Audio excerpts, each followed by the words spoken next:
Big Daddy, when you gonna stop playing? Bad bitch, I could be a fantasy. I can tell you got big, deep energy. It ain't too many niggas that can handle me, but I might let you try it off the Hennessy. Make them sing to this pussy like a melody. And if your bitch ain't right, I got the remedy. It ain't too many niggas that can handle me. Bad bitch, I could be a fantasy. Tell me how you want it. 3, 2, 1, and I'm on it. Feel good, don't know. All right. What up, B? What up, Danny? How you doing today? We're doing pretty good. We're gonna make this shit happen. We're gonna make this happen somehow. Yeah, for sure. Welcome back, folks. What's up? Welcome back, guys. We're excited about this episode. Gonna let this rock out for a bit.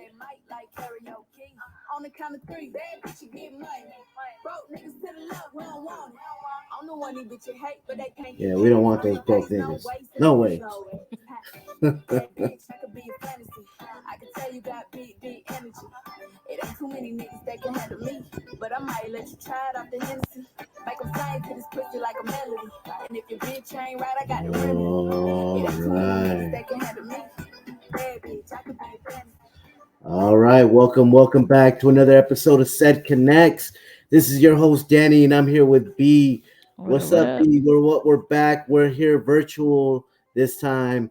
We got a lot of things moving. We got a lot of things going on. I'm currently up north right now, handling a few things, but we still had to make this happen. Welcome back, listeners. Welcome back, viewers. How you doing, B? How's everything back at the crib? It's pretty good. It's pretty good. As you know, I work at a church, and so today is Ash Wednesday for them. So for all those who, participate or celebrate or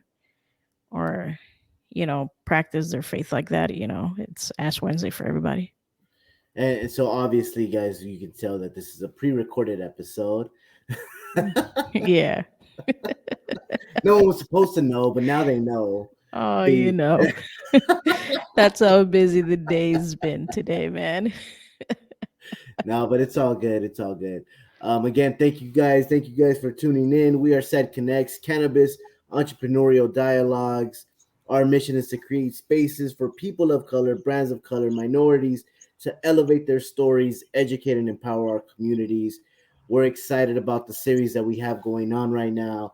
It's Women's HERstory in Cannabis series that we have going on the whole month of March, where we want to focus on Women's History Month and really create a voice and a platform for our women that are in this industry to be able to share the knowledge that they have, all of the struggles that they may or may not be going on, within this industry, and what are ways that we can fix the industry moving forward to make space for our women in this industry. All month long, we've had guests that are part of this industry that are in all different versions of this industry. We've had owners, we've had chefs. We're gonna have a sales rep today, and we're gonna learn a lot more about our guests, which we'll get into in a few minutes. But first, before that, we got sponsors that we got to shout out. Our first sponsor we have is Parent Company with shopkaliva.com. They have all of your favorite cannabis brands all in one place. Make sure to go ahead and hop on shopkaliva.com and use promo code SEDConnects30. That's CED Connects 30, and you'll go ahead and receive 30% off your first order along with free delivery. You get free delivery with your order, so go ahead and make sure to download the app, Kaliva mobile app, or hop on the website kaliva.com and go ahead and use promo code SEDConnects30. This promo code expires June 30th, so take advantage while you can. Lastly, actually, that's the only sponsor we have for the month. We need to get more sponsors, B. I don't know how we're going to do it, but we need more sponsors. Yep. Sponsors, brands out there, you guys are listening, hit us up. We'll shout you guys out. We'll give you guys as much as possible for the low. So just hit me up. Shoot me a little DM. Hit me up on the emails. Whatever it is, we'll make it happen for you guys. But with all that being said, I want to introduce this guest. Uh, I've known her for, damn, now that I think about it, I haven't really thought about it until right now. It's been about 4 years now, I think, going on 4 or 5 years now. Um, I've met her back in, with the old company that we used to work for, and I don't know if we're gonna say names yet. We'll probably get into it later, but I want to introduce Lexi. Lexi, what's up? How you doing today, Lexi? Hey guys, I'm great. Lovely day in San Diego. It's been good. There So you good go. to see you both. Yeah, no, thank you, and thank you for hopping on and joining with us. I know this has been a connection that we've been trying to establish for a minute now, so I'm glad that we were able to do it for this month and really to celebrate you and all the work that you've been doing. Thank you. I'm happy to be here. So exciting. Yeah, is it your first interview? No, I've done a couple. It's Okay, the first one in cool. a while, but yeah, it's Nice. probably been a good year or so. That's good. That's good. Yeah, That's good. yeah. All right. Well, we like to kick this off by learning a little bit more about you, and your upbringing. Like, what was your upbringing like? Talk to us about what was it like growing up. Where are you from? What was a message with cannabis in your household? Sure. So, I was raised in Colorado. My parents, I've got a great family. I was raised Mormon, believe it or not. So it wasn't too much of a very good thing to have any of that in our household. I was a collegiate athlete. Also, I had a full ride basketball scholarship in college. So you can imagine my parents were not very fond with cannabis at the time. I got caught smoking weed in my driveway once and got in a lot of trouble for that. So it's kind of the typical parent household, I guess, that, they don't really condone that kind of behavior. Also back then, well, people were less educated, so really didn't see the benefits on what cannabis can bring. And, it's not as scary as people think. So, part of that started with me. I was diagnosed with epilepsy when I was 9 years old. I found that cannabis was the only thing that really helped me in every way, just day to day life. I stopped taking medication for epilepsy a long time ago. We tried some CBD products at the end of high school. Again, my parents weren't too fond of it, but they love me, so they obviously want the best. But there just wasn't as much science backing it at the time. So I started experimenting with different kinds of CBD and THC as well back then, end of high school, and then I went off to college. So they drug test us in for college basketball, so I wasn't able to really consume at the time, and that caused a few issues. I had a couple episodes here and there. All right. Um, yeah, so my parents have definitely become more open minded from it since I've been doing this. I've been in this industry for about going on 10 years now. So I think the biggest thing that really opened their eyes was seeing that it helped me with my epilepsy so much, and that was kind of the start of it. I and I'll tell you a funny story. How I got started into the business after all of that. I was in college, first year. Like I said, full ride scholarship, and I've always been a hustler. I've always wanted to make my own money. I don't like asking for help, and I'm proud of that. Unfortunately, it got me in a little bit of trouble. So I sold some weed to a girl in college, and I ended up going to jail. Oh I got in shit. a lot of trouble. Yeah, I got hit with a pretty big charge for that. It was very minor, but I was in the state of Iowa, so they really don't take it too lightly there. Right. Um, yeah, so ironically, I moved back to Colorado and then just wanted to find my new way and what I wanted to do. My idea was I wanted to be a sports broadcaster on ESPN. And that was the direction I was going. But once that kind of all hit the fan, I had to change my avenue and I moved to California. So about a year after I moved here, I was approached by someone who knew I was from Colorado, and Colorado had just became Yeah. recreationally legal. So he asked me, so you smoke weed? Do you want to work in the business? And I was like, sure, yeah, I guess. I don't want to tell my parents because they're not going to like it too much, but I just kind of jumped on into it, and 10 years later, here I am, and I love what I do, and my parents are so proud of what I do. So it's kind of cool to see the turnaround. Yeah. Absolutely. Absolutely. And so when you so let's go back to when you first started in the industry. What was your role when you first got in the industry? So my first job was a budtender. It was at a black market dispensary, obviously, because back then it wasn't legal yet. So I was running a dispensary. We didn't even have any security guards at the time. It was right on the beach. It was a little, not as safe as they are now, but I did that with them for, I'd say, a year or so until we closed. And then I kind of jumped around to a couple different dispensaries. Back then, they didn't really stay for too long. It'd be about a year and a half, 2 years until they closed shop and moved somewhere else. So that was the first job I took. I also was working on some farms. I did some trimming. There was a grow op that rented a whole facility, like a building with all like your own cubicles where they bring buckets of flour in to trim all of that as well. So that's kind of where that started. And keep in mind, I was on probation at the time, so it probably wasn't the best move for me.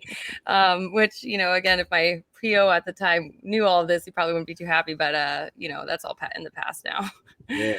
So share with our listeners a little bit more about the trimming job, because that's something that we haven't covered in any of our episodes yet. Yeah. So talk to us a little bit more about that experience and what's the normal day to day in something like that. Sure. So it kind of depends on where it is that the facility's at. I've worked in people's houses where they have their own grow ops inside of them. You're sitting they have these specific like trimming trays that kind of fold around your legs, and that has like a screen on the bottom. So you manicure the plants and then sift through the keef on the bottom, and then you kind of finish it off in a bucket to cure. The place that I was at, that was probably the most established one. I believe it was Eisenhower Genetics or something like that. But they would just bring in totes of plants that had been manicured a bit just to hang and dry.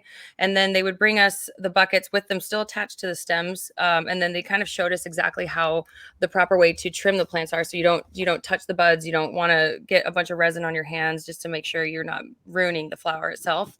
So they would almost have you, like, let's say this is a plant, you've got the nug on top, you're going to trim all the way around it, hold it like a popsicle stick so that way you're not touching it, and you kind of just manicure all the way around. It's all done by hand.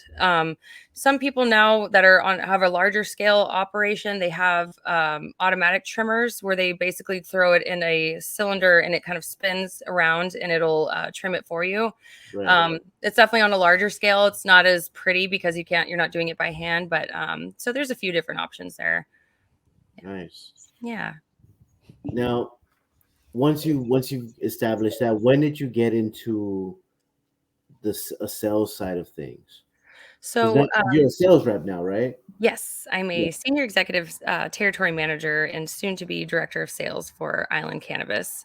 So yeah, thank you so much. So I worked in dispensaries for about 5 years. I think about 3.5 of those were all the black market. And then I moved on to one of the first legal dispensaries in San Diego called Mankind Cooperative. And I was a store manager there for about 1.5 years. I loved what I was doing because it was finally a legitimate business. And, I was getting paid by check and not cash under the table anymore, things like that. But at a certain point, I felt like I plateaued, and it drives me crazy when I feel like I'm not able to grow any further. And it was a great experience. I learned so much, and it was really set me up to do my job now in the best way. But I just felt like I was ready to move on from there and try something different. So I was approached. Can I say the name? Yeah, sure. I was approached by a sales rep for Lowell Herb Co. This was when I think Lowell was only about probably 3 months old at the time. So there was about 10 people in the company. And I was talking to the sales rep at the time, and he told me that they were looking to hire someone as a brand ambassador. I had never done that, but the idea that I had in my head was like, okay, I'm running a legal dispensary. I didn't want to go back necessarily and be a brand ambassador, but what I didn't know was that's exactly the step I needed to take to get into a brand and really know the whole other side of the business that's not retail. I mean, it technically is retail, but it's more behind the scenes, right? And representing a specific brand. So I worked with Lowell for about 3 years. I started as a brand ambassador with them, and about probably 4 months in, they bumped me up to running all of San Diego in Orange County.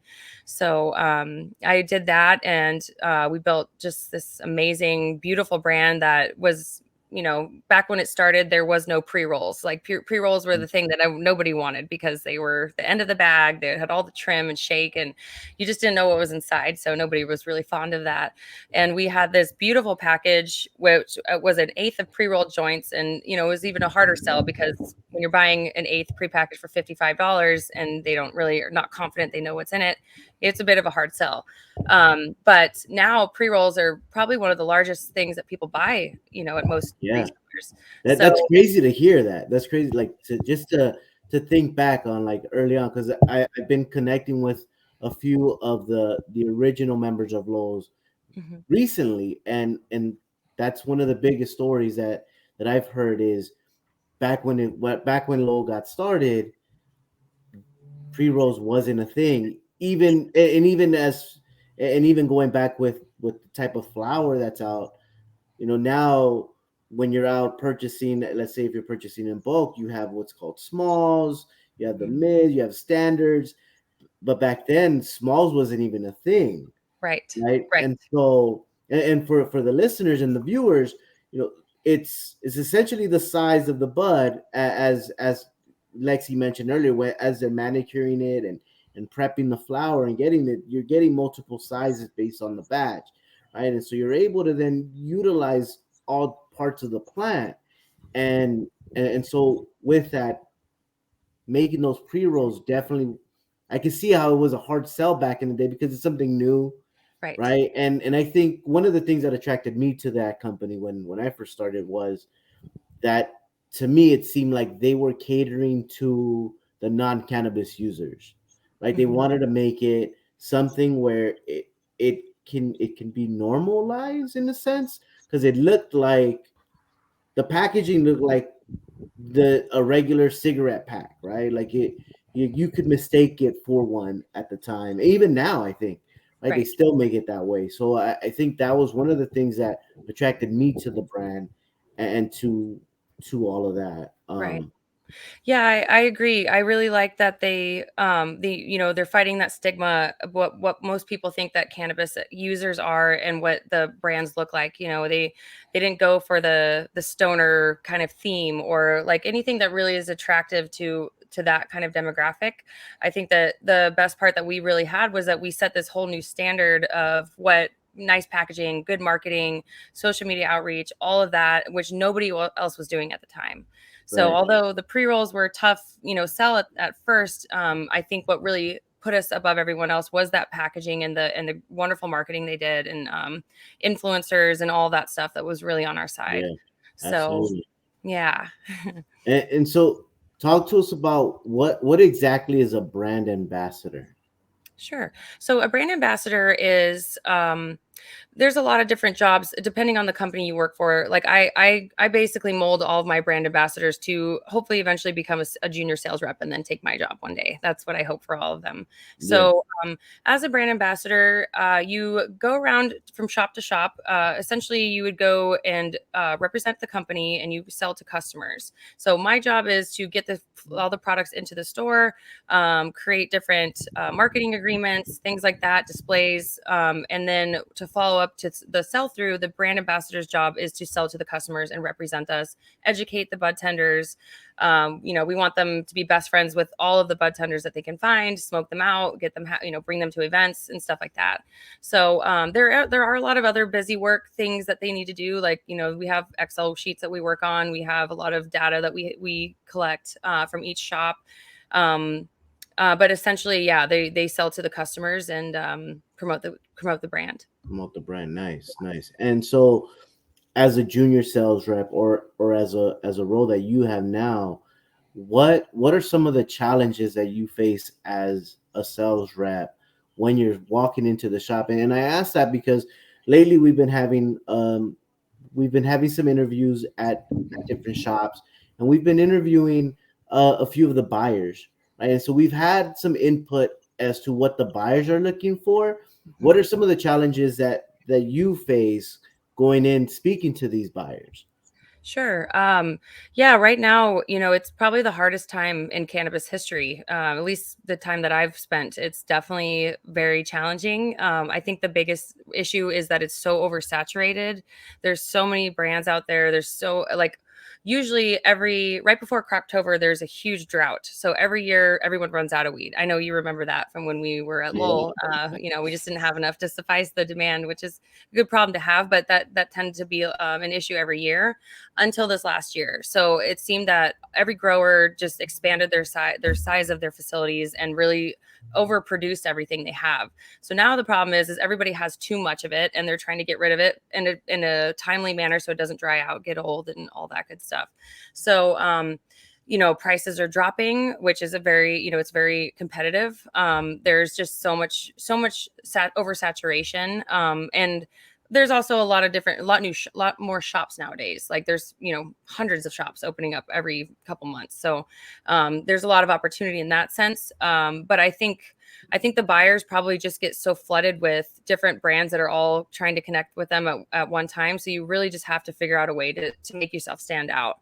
Part of the thing that I really like to lead with, because there's plenty of good weed out there, and there's a lot of good branding and stuff like that. But what I like to lead with is the fact that we give them 110,000% brand support from top to bottom. So we support their staff. We do co-branded T-shirts. We'll do takeovers in their stores. We do beautiful display setups, however they want to customize it. We do staff training, samples all the time, promotional items. We just really like to make them feel special, like they're cared about. And I do hear from a lot of my buyers that some of these bigger brands don't show them that love because they think they don't have to. So in that case, I know that that's my doorway in because I know that I can fulfill that for them. And I've networked with a lot of people through the years. So fortunately, I've built a foundation for myself where I know that they can trust what I say, and reputation is a huge thing in this business.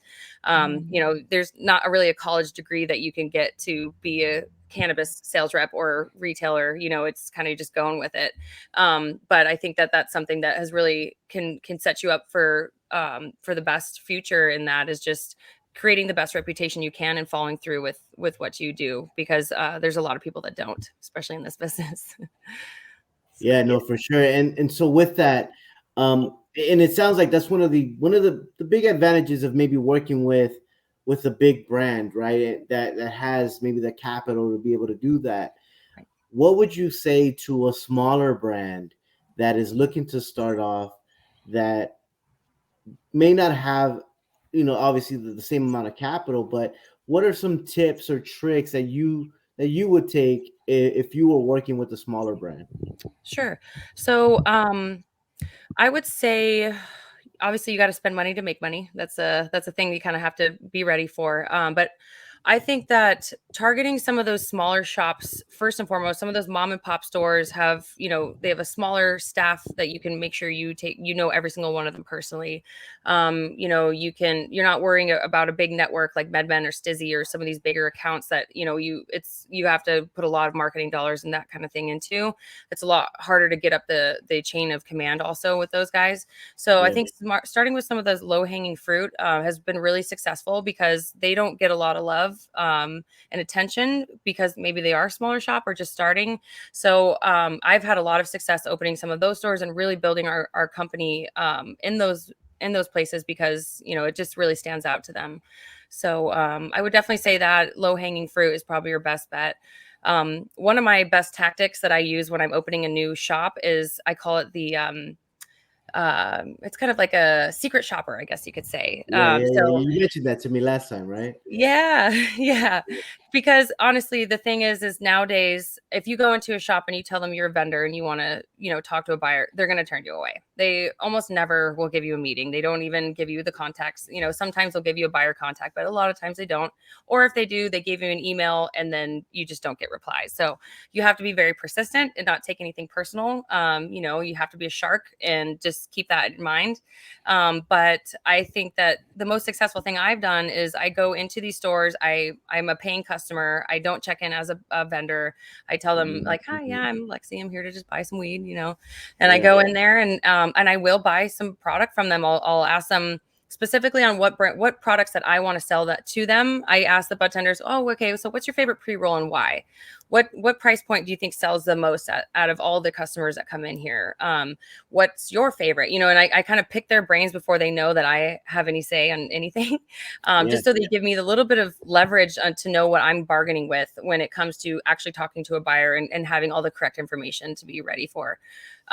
So by the time that I have that all done, I get all my information. Once I'm paying for the pre-roll or whatever I'm buying, then I bring up to them, okay, so I'm actually a vendor. I work with Island Cannabis. So I have some amazing pre-rolls. And I really think that you know, this brand I'm buying right now from you is the main competitor of ours, but let me tell you why ours is better.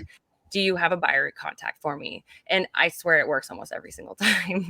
So it's not lying, you know, I still am buying it. I make sure I give them a nice tip too, just because, you know, budtenders are the ones that will give us the most information. The guys at the front, whether it's security or it's a front desk person, they don't usually, or they're not really given that much information with stuff like that. Yeah. So I think budtenders are the best way to go. Right. And then I also make sure I remember whoever, if it is a budtender that gives me that information, I hook them up on the side. You know, if we get in this shop, I'll make sure you're taken care of. And that always makes them feel appreciated also. Nice. What are some of the challenges that you face as a woman in the space? Well, it is a very male dominant industry, that's for sure. You know, I'm a huge person on fighting stigmas and stereotypes. I invite them because I think it's great to acknowledge these things, but I think you can use them to your advantage. You know, I think a lot of women back, and when I first started, it was like a lot of pretty girls that worked at all the dispensaries, and you're hired because you're pretty, and all stoners are, you know, stoners, and like that's kind of the stigma. So I really like to fight against that. I like to present myself in a very professional manner. I also am I'm a stickler on speaking my mind. I think that my MO is, you know, closed mouths don't get fed. So when it comes to negotiating something with a buyer who might be the owner of a shop and he's a hard ass, he's just, you know, he gives it to however he wants it. And he might think, oh, well, you might just be a pretty girl. And that's, you know, I can kind of maneuver whatever deal we need to make happen because you're going to say yes. And I can tell that right from the beginning. And but I'm a big stickler on just, you know, laying it all out there and holding my own. If, you know, I don't have to do business with everyone. If you want to be disrespectful, or if you want me to just give you the world and I don't get anything back, you know, we're both not making money here, then I don't mind parting ways. And I've done that when we were at Lowell. I had a $52,000 a month count that I had to walk away from because they just wanted to take. And they, you know, they weren't, it wasn't a partnership at that time. So, you know, but I do know that it's actually, there are, I think what is it? 36.8% of executive positions in cannabis are held from women, which is actually 30% more than any other industry in the entire world. So we're, you know, women are definitely making a huge statement in the business. And I'm just so proud to be a part of that. It's really cool. I mean, I see other women in the field that have been in it for a while, and, you know, we all kind of grow together, and a lot of us have the same faces that we see from every year and all the conventions and stuff like that. So, you know, although it is a very male dominant industry, I think that women have a huge piece of that can kind of show some, you know, is that the right word? Femininity to it. You know, yeah, we need that little extra touch of like love and you know, detail oriented, and, you know, not as harsh, not that all men are, but like it's a little bit more inviting if you have like more of a softer approach to yourself. And I think men can definitely be a little bit more aggressive in that sense, or, you know, they can be more invited because you are a woman. So you know, there are some hard parts of it, but I really use some of those to my advantage, and just, you know, I come at it in a different demeanor than maybe a male would. And but I also expect the respect from them on the backside of that too. So that's good. And I'm glad you take those steps.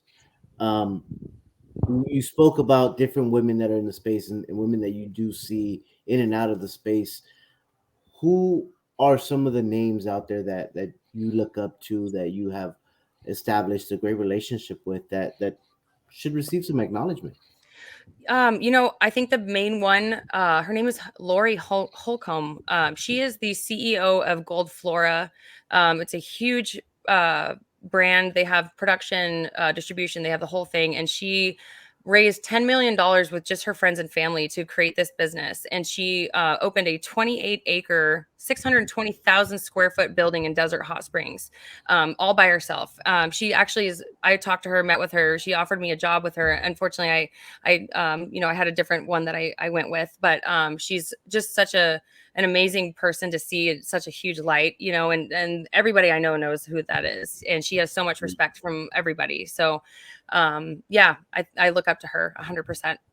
Nice. That's dope. Yeah. And I've got other, there's definitely more colleagues in the field that I see. I know Erica is someone that we were both pretty close to for a while. She's an amazing asset to our team at the time.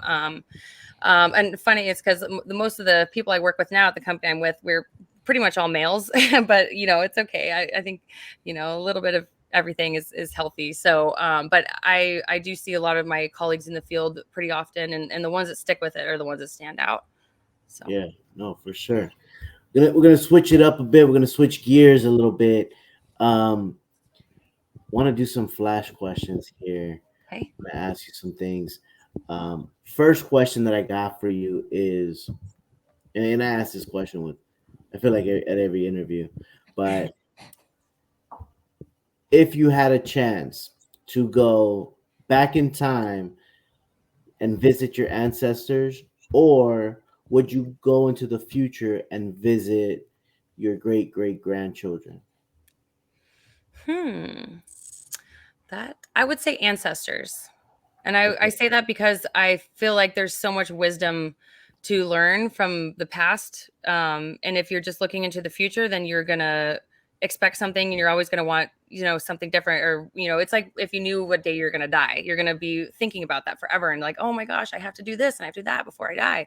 But I think, learning from the past is the best way to do it. And I think that there's so much knowledge to be, thought about from back then. So Got you. All right. Here's another one. LA tacos or San Diego tacos? Ooh, that's a good one. Definitely San Diego. We're 25 minutes from the border. We got all the good tacos. I don't know about that one, but I'm not allowed to. All right, you guys are gonna have to take me out to see some tacos up there when I come out. Yeah, I'm not allowed to argue. That's I knew that was gonna hit B right in the... Have you guys been to Tacos El Gordo down here? No, I haven't. Oh, it's good. That's the spot. Is that one of the spots out there? Oh yeah, very authentic. I love it. All right. We'll have to go and try it. All right, you guys come down to visit me. I'll take you out. Let's see. Would you rather have a zombie apocalypse or a robot apocalypse? Zombie. Definitely zombie. I think I can handle that. I think robots, there's too much artificial intelligence that they might be 1 or 2 steps ahead of me. So I can handle a zombie. All right. And they can run fast too, right? Yeah. They'll never stop running. Exactly. Would you rather smoke or have an edible? Smoke, definitely. I love weed. I'm a weed fan. My Instagram handle is Princess Dabsman with a DABZMIN, and I used to be a dab queen, but I'm a flower girl all day. I can't do the edibles at all anymore either. I just get too high, too sleepy. Yeah. So talk to us about that. Talk to us about the difference between dabs and smoking flower. Sure. So dabs are basically, it's concentrated THC. They have other extracts too with CBD and THCA and all these other cannabinoids, but it's extracted. So depending on the method of extraction, it will depend your outcome. So I personally, if I did do a dab, I like rosin, which is different than resin. I know a lot of people do get a little bit confused because they're very similar in name.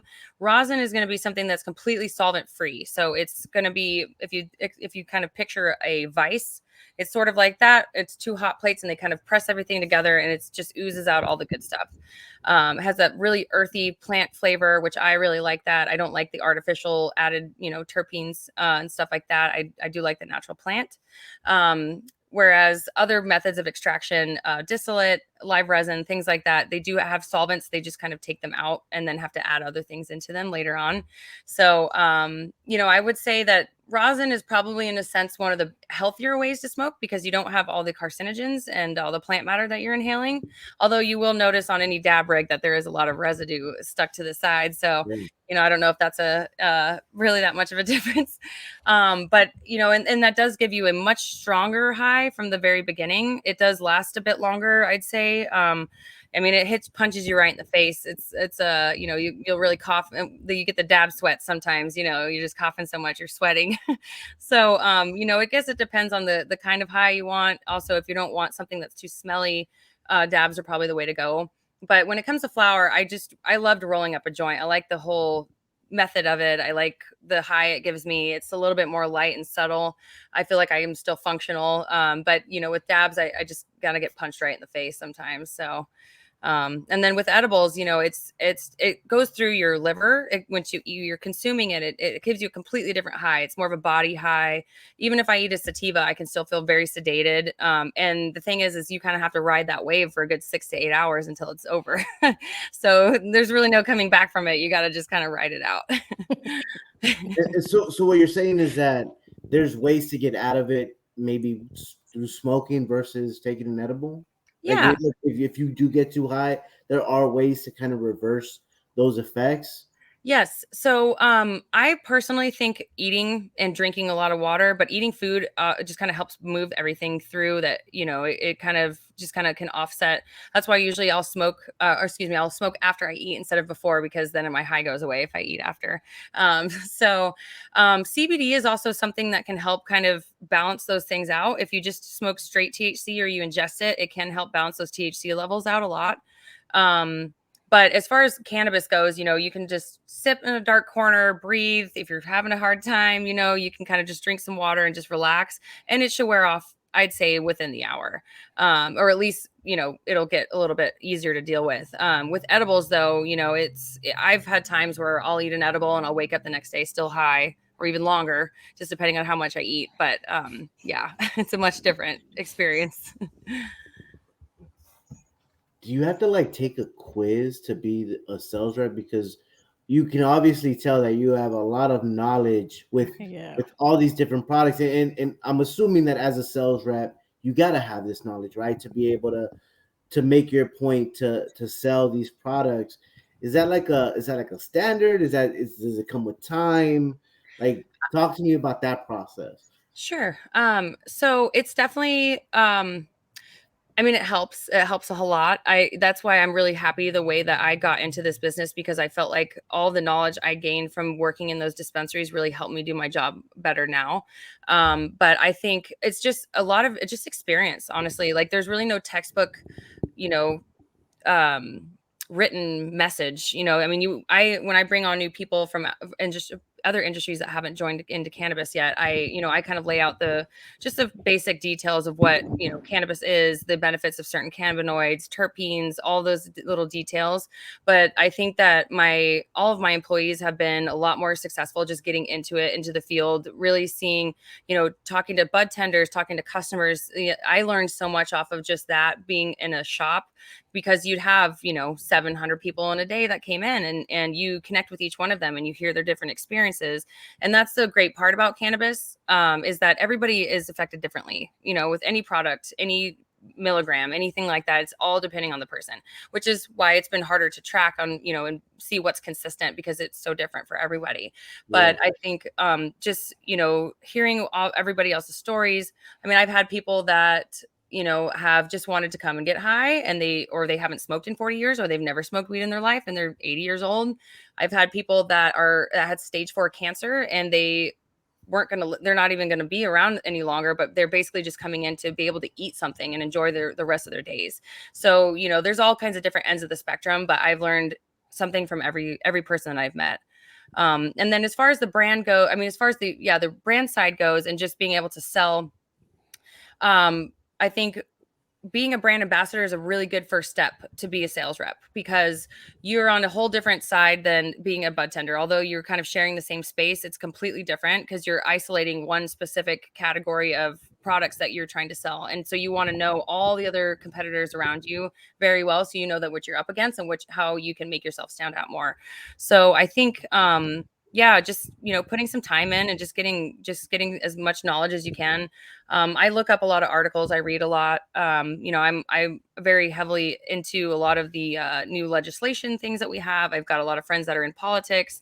That's something that we really have to be stronger at, is getting more involved in our laws and regulations, because if the people that matter and have a say in it aren't saying anything, then we are not going to be able to get anywhere with some of the things that we Yeah. need for this industry. Yeah, So, I feel like you're looking at my notes because that was going to be my next question. oh yeah, oh perfect. I was gonna, so I wanted to ask, like, what are some of the changes that you think we should have as an industry to make things better? Because it's like every city, every county has different policies in place, some better than others. Um, what would you like to see from different cities and different counties to try to make it, I guess, to make it even across the board, right? And maybe I'm wrong. I don't know. Maybe, like, is you mentioned earlier that you handle the San Bernardino, Palm Springs area, and then San Diego. Are those two different cities? Are they completely different when it comes to those markets and working with those buyers, and how so? 100%. I sell to a bunch of guys up in LA too. So I have Orange County, all the Inland Empire, San Diego, and part of LA, and every city is different. I will say, I think LA and Palm Springs are definitely more of a heavy indica demographic.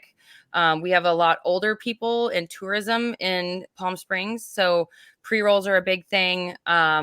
The lighter side, not like heavy concentrated pre-rolls, don't sell as well out there because they're the much older generation, or they're traveling, so they don't want to roll up their own stuff. So So yeah. so what's this change even just in, like, in the items that are sold? Like, it's not just, well, we're not just talking policies. Like, you're really paying attention to the community and how to best serve those shops and those communities with the lineup of products that your brand may have to offer or not offer. Yeah, absolutely. Absolutely. I mean, you can even go like down here in San Diego, we have a store that is right next to the airport, and it's the only one in the area. So we know that everybody there is going to want to buy pre-rolls. A lot of them don't buy flour because they're coming from out of town. They're not carrying a bong around. A lot of people don't know how to roll a joint. So we really push our pre-rolls heavily in there. And like I said, also with San Diego, it's a very, very active lifestyle. So we sell a lot of sativa down here, much more than any other territory that I have. LA is a lot more heavy indica smokers. I'd say a lot more flower that we sell up there than pre-rolls. So yeah, it definitely is different depending on the city. I know that some cities also are still only medical. So in that case, we're very limited on certain things we can sell to them. Or So what's that? how so? Well, I guess it would be like edibles and things like that. The milligram dosage is a bit different depending on if it's a medical shop or if it's a recreational or both. When it comes to medical, you can go up in a higher dosage for Wow. edibles and tinctures, anything that's ingested through the mouth orally. So, in that sense, you can actually go and sell higher THC. When it comes to recreational stores, they're hit at 100 milligram limit. So it just kind of depends on the location. Certain cities also have you jump through hoops, like talking to their sheriff. I had a cop that called me once, and I was so scared. I was like, "Am I in trouble again? Oh my gosh!" But it was actually the sheriff was approving our company to sell to a shop out there. That it was just kind of one of these runarounds that they make us kind of go through. So it's really interesting to see how different each city is. Yeah, no, for sure. I mean, I've seen it because I know that at least up north, it's a completely different ball game than it is down south. But I didn't realize how much different each city, even down south, it all can be. So that Absolutely. was eye opening. Yeah, it's just about knowing your demographic, and it helps because I'm not going to try to push my buyer if I know that he does not have a certain clientele to sell something that I might push it back a couple times, like, hey, just so you're throwing it out there, but I want to give him what he wants, and I don't want to have him not call me back, and if I keep pushing stuff that I know it's not in his demographic, then it's not going to work out for either of us. So part of my job is just kind of finding those little holes to fill and not flooding them with things that aren't going to move. Yeah, I think that's a really good knowledge for those, who are starting to be ambassadors for brands and everything. Yeah, Yeah. definitely. Did earlier you touched on moving towards a sales director position. Mhm. Um, Again, congrats on that. Do you want to touch on the brand that you're currently working for, and what are some of the things that the brand is doing now, and maybe some things that to look forward to in the future? Sorry, Yeah, I don't know what it's that all was. good. I have no. I'm Whatever like, it is was, that we an got it earthquake? on Oh my camera. god! Man, whatever it was, we caught it. We'll see you later. Sorry about that. um, yeah. So with our company, I work for Island Cannabis, and we've been around for about 6 years. So pretty much a very true and real legacy, California legacy brand. We kind of live and breathe and die the whole California aesthetic and active lifestyles from top of the state to the bottom. So they've been around for quite some time. I started with them in November of 2019. Since then, we've actually acquired two of our own farms in Santa Cruz. One of those is a 55-acre lot with about 76 hoop houses. Only about 7 of those acres are planted right now, so you can imagine the scale it will be on once we kind of fill the rest of it out. I think once it goes federally legal, which it should go in the next less than 2 years, I would assume. Once that happens, then we'll be one of the largest cultivators in the United States, or at least California for now, and we'll kind of expand from there. And then we have another facility about 20 minutes from there that has all of our glass house greenhouses. We use assisted lights there, where there's about 600 lights that are all installed to the top of each greenhouse. So that has been the biggest thing that's really helped us move this last year. I think a lot of brands are finding out that they have to be vertically integrated to survive. It's just so competitive that if you're not vertically integrated from top to bottom, then it's just so tough, and you kind of have to cut out those middlemen so that way you can create your own destiny, I guess. Yeah, So that's one thing that has really had us step up, and we're not sourcing flour anymore. We're bringing on all of our own stuff. So like I said, we cut that middleman out. We can charge lower pricing. We brand all of our own products. We have our own facility for production, for manufacturing. We do use an outside distributor at the moment. But I think that one is an easier one to survive without, I guess. You still have the costs and the fees for distro, but I yeah. think having those other pieces are a lot more important right now. I have a distro on deck just in case that one doesn't work out. I've already thought I have about it. You're one the first one on in my mind. I got you.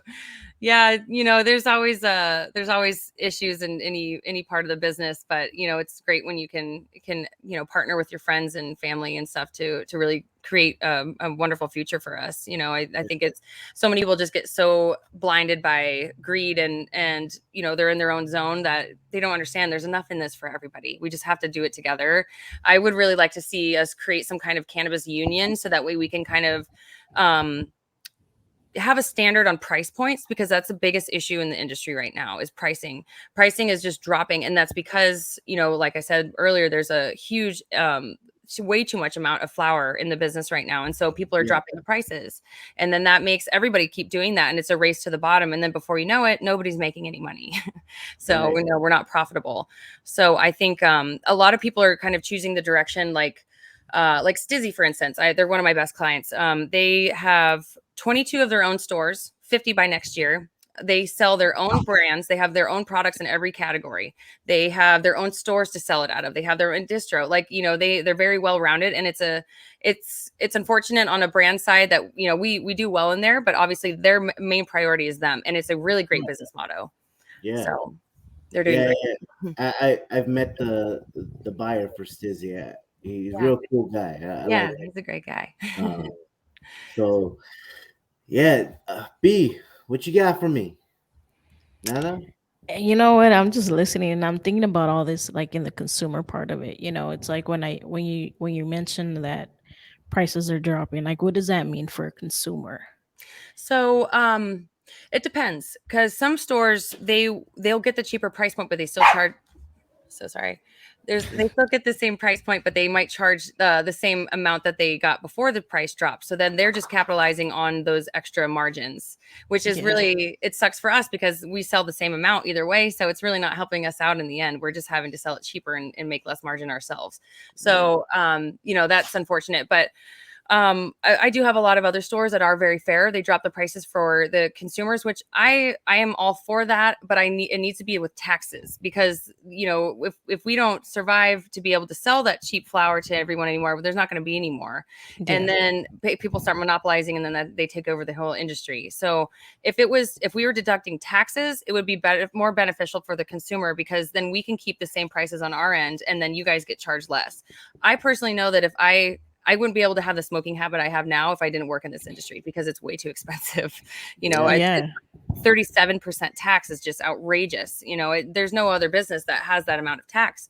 So, I think if we were to lower the taxes, keep the same lower price points we have now and just not drop it anymore, then I think we'd be a lot more successful on both sides. Yeah, because paying attention to at least, because we are in the cannabis, bubble, I keep paying attention and like a lot of the consumers going back to the way it was, finding it other places that just because all they talk about is, man, those taxes. Yeah. It's like, so they're starting to go back and say like, oh, you know what? We already had a system in place before. So why not go back into that? Right. Yeah. And seeing what happened in Colorado, they started with the really crazy high taxes, and eventually I think they started to realize what we're realizing now, and they did lower them quite a bit. I think it was at 27 or 30% tax, and now it's down to 15 in most places in Colorado. So, I'm hoping in California we get with the program too, because it's just, it's so hard right now for any business, especially a mom and pop size kind of company. It's so tough. Yeah, and even across the board, just in all fronts, not just the shops, but even if you're looking at growers, if you're looking at the farms, even small farms, the prices has dropped so much, even on the cultivation side and cultivation taxes, where I want to say the cultivation tax is like $175 per pound, or roughly around that price point, and prices per pound are dropping to about that same price. Exactly. So it becomes difficult for even like the manufacturing companies, or even the distributors to purchase these flowers to then have to double it up on. It just doesn't make sense to double up on the taxes for the same amount for the same product. Exactly. And that's kind of why people are having to join forces and merge with other companies to become like more self-sustained, because if they don't, then, they just keep adding on, double it up. And, you're having to buy stuff at such a cheap price, but then the farmers, they end up, you have a lot of loss too. It's just agriculture in itself. There's we just had a crop that got hit by rain that was unexpected, and then it just destroyed everything. So, it's still sellable, but we had to waste a lot of things too. And, that's just agriculture in itself. But, when you only have so much margin to work with, it can hit you really hard. Absolutely. Absolutely. Where can our listeners find either the products or you, Lexi? Sure. So, as far as in San Diego, we were in a lot of stores. You can find us on Weed Maps. If you search Island Cannabis, there will be a huge list of shops that we are currently in. As far as LA, you can find us at Project Cannabis. You can find us at MedMen. You can find us at Stizzy. There's a pretty long laundry list, but if you go to our website, islandcannabis.com, you can definitely find us there. Me personally, my Instagram handle is Princess Dabsman, and that's DABZMIN.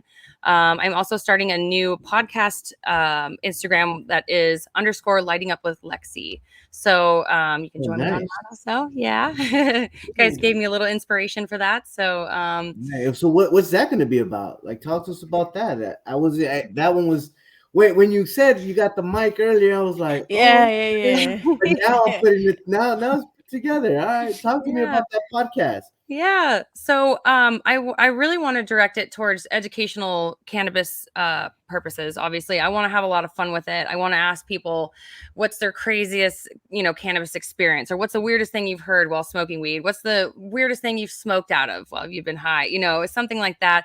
Make it fun, but I also want it to be very educational. I know that there's so much knowledge to be learned from, everybody out there they're just not educated. And I used to get a little bit offended back in the day that people just didn't take this as a real business or a real career choice. And I would get so upset because I'm like, I believe in this. I'm so passionate. I love it. But why won't people just get it? But now I'm not at all hurt by that. I just know that people are uneducated, and it's our job to educate them. And that's why I love what you guys do.